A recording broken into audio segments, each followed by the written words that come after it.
Well, Liberty baseball is entering the home stretch of the season. At this point, every game so vital to their NCAA tournament hopes. This coming weekend, the Flames face top 25 Coastal Carolina in a huge Big South series.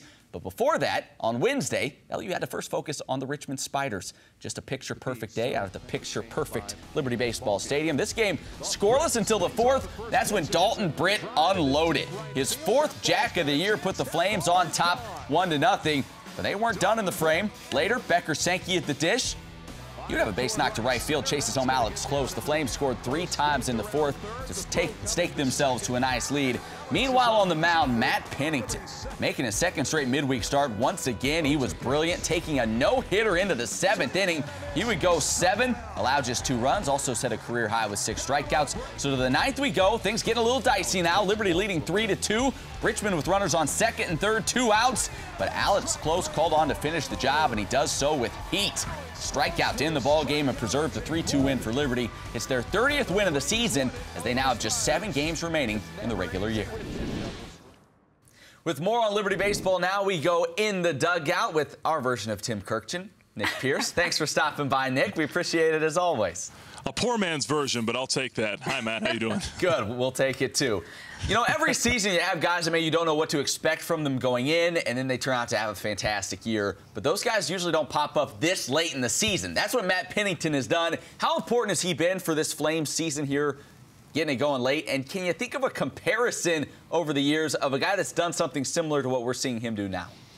Well, first of all, he's been big. I mean, you look over his last couple of outings, a guy that hadn't pitched in more than a month before going out there against East Carolina, and all he does is throw up 7 shutout innings with 5 strikeouts. Then, a week later, after throwing 100 pitches there, he comes back 7 more brilliant innings on Wednesday against Richmond with a career-high 7 strikeouts. So, a guy that doesn't really overpower you with the velocity, but he can spot up very well. Had the fastball and the curveball working on Wednesday against the Spiders, and he really brought it there. And he's been big in these midweek games because the Flames have been struggling there of late. But as far as comparisons, I think about a guy like a Blake Fulgham a couple of years ago, another left-hander, ironically enough, that the Flames had to lean on in the Big South tournament. You remember he had that complete game against Coastal Carolina in the semifinals that propelled Liberty into the championship game that year against Campbell, of course, a championship that they wound up winning. So I think you need guys like that late in a season. Any championship ball club will tell you that you got to have these X factors, so to speak, and Matt Pennington could be one for the Flames.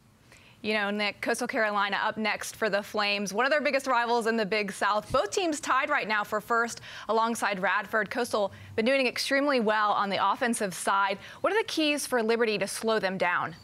Yeah, the overall record's only separated by a couple of games. And like you said, tied for first. This is a huge series. It almost always is when these two teams meet in the regular season or in the postseason as well. But as far as trying to slow Coastal down, first of all, this is a team that hits the ball out of the ballpark. 50 home runs on the season. They got a couple of guys in double figures in Parrott and Schroeder. So I think Flames pitchers are going to have to keep the ball down and in the ballpark. And it'll be interesting to see how the ball carries in this new Coastal ballpark down there near Myrtle Beach if the wind's blowing out or in, so that'll be key. Also, the Flames are going to have to police the run game as well. A couple of guys in the lineup for Coastal that have double-digit stolen bases, and Coastal's defense has been a little bit shaky at times this year. They're only fielding about 960 as a team. They got 3 guys with double digits in errors, and if the Flames get some opportunities, they're going to have to cash in on those. And then also, of course, you go back to the starting pitching for the Flames that's been so good on the weekends this year. They're going to need some more great outings out of Jared Lyons, Victor Cole, and Sean Clowers if they're going to have a chance to be successful.